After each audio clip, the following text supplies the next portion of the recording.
Chapter 14. Trust only in the Force. Cal's point of view. Cal felt a surge of pain grow as he sat up slowly. He noticed he wasn't in the escape pod anymore, but a small hut, although it seemed too small for a human to live in. Cal noticed BD-1 run over to him as he jumped into his lap, which resulted in Cal chuckling at the droid's cheerful reaction. Cal lifted his shirt up to check his wound, but it was all bandaged up. Who helped him? Where are we, BD? Dagobah. Then that means... Awake you are, said a familiar voice. I turned my head in response, and my eyes widened in shock. Master Yoda! Cal Kestis. Long time it has been, he replied. How did you find me? Landed by my hut, you did. Saw you were wounded, and helped, he added. A while ago, you said I was in danger, I began. You also mentioned the dark side, which I assume you meant Zorix. Yoda sighed and looked up at me. Ancient Sith Lord, I've heard of. Long ago, thought to be extinct.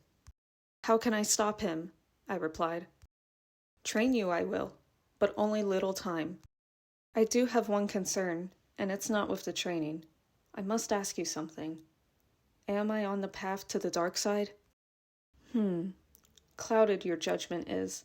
You must let go of your feelings, he replied. I want to, but I can't help it, I replied. There is a way, but first, we train, he implied.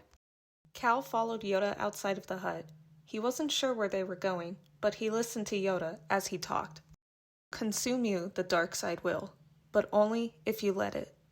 I've been trying to so far, but Zorix clouded my judgment from the very beginning. Maybe that's why I can't find Seer, or the others. I stopped for a moment in my tracks, which Yoda noticed. I felt everything in my body go cold, and slowly began to reach for my lightsaber. I noticed a dark cave up ahead, and began to approach it slowly. Tested you will be. Trust your instincts, said Yoda. Cal cautiously walked into the cave. He could hear Zorix's voice calling out to him as he did. He continuously taunted Cal, using Annika to fuel his anger. However, Cal knew it was a trick, but he couldn't help himself from getting angry at the mere thought of Annika and Zorix together. Before he could react, Zorix swung his lightsaber downward towards Cal, causing him to fall back in surprise. Cal closed his eyes momentarily, only to realize he was out of the cave, and Yoda was now present. Control! You must learn control! Yoda scolded. There is no try. It's hopeless. I can't do it, I sighed. Clouded you are by your feelings for someone, Yoda added. Her name is Annika, I replied. Afraid to lose her you are, said Yoda. I am, and even more now because she's with Zorix. I put not only her, but my crew in danger. How am I supposed to defeat him when he's got the upper hand? Harness the Force. Become one with its energy. Feel it flow into you, and defeat Zorix. You will, Yoda replied. I took a deep breath and sat down on the ground, beginning to meditate. Good. Calm you must be. Feel the Force surround you. Let it guide you. I cupped my hands and felt something tingling within. An energy was growing, but it quickly faded when I saw another vision. Grease and Marin were being tortured. Annika was alone, but I saw one more familiar face. Seer. She was alive. I opened my eyes and stood up fast. I saw another vision of my friends. They're in trouble. I have to go. I'm sorry. If you leave now, your training incomplete. Help you will not receive, Yoda replied. I won't need any help. I have to trust in the Force and follow my instincts. Powerful Zorix is. Easily manipulated you will be if you choose to leave now, Yoda warned. I won't let him. I know what I have to do.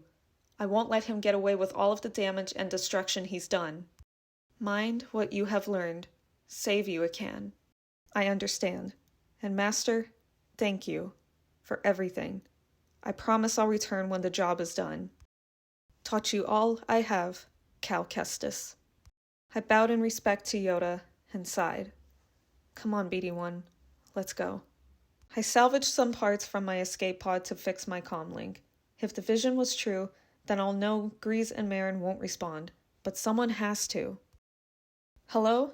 Can anyone hear me? Static. This is Cal Kestis. I'm on Dagobah, and I need transportation off. Please, if anyone can hear me, I need your help. I waited anxiously for a response, but didn't get any. Someone please respond. This is an urgent message. My crew is in danger, and I need help. Please respond.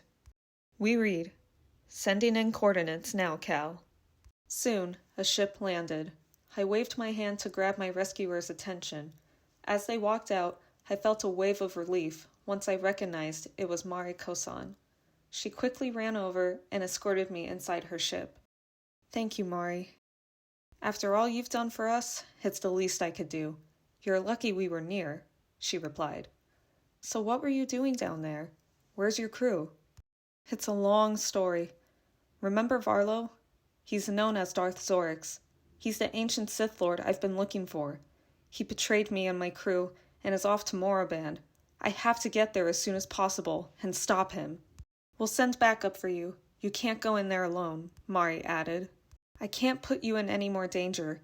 I did enough damage as it is to Kashyyyk. Cal, that wasn't your doing, and I do have some good news about the Shio bird, she replied. We managed to find its nest shortly after you left and discovered an egg. We're taking care of it as we speak, so one day a new baby Shio will be born. So, there's still some hope left. Ah! Ow! I felt a sharp pain from my wound. I lifted my shirt up slightly to check it, but it seemed to be getting worse. I'll call a medic so they can take a look at that wound. We'll take you to Moraband.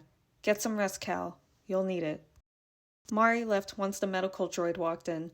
While I was being treated, I took a deep breath. After the droid finished patching me up, I closed my eyes, falling into a deep slumber. End of Chapter 14.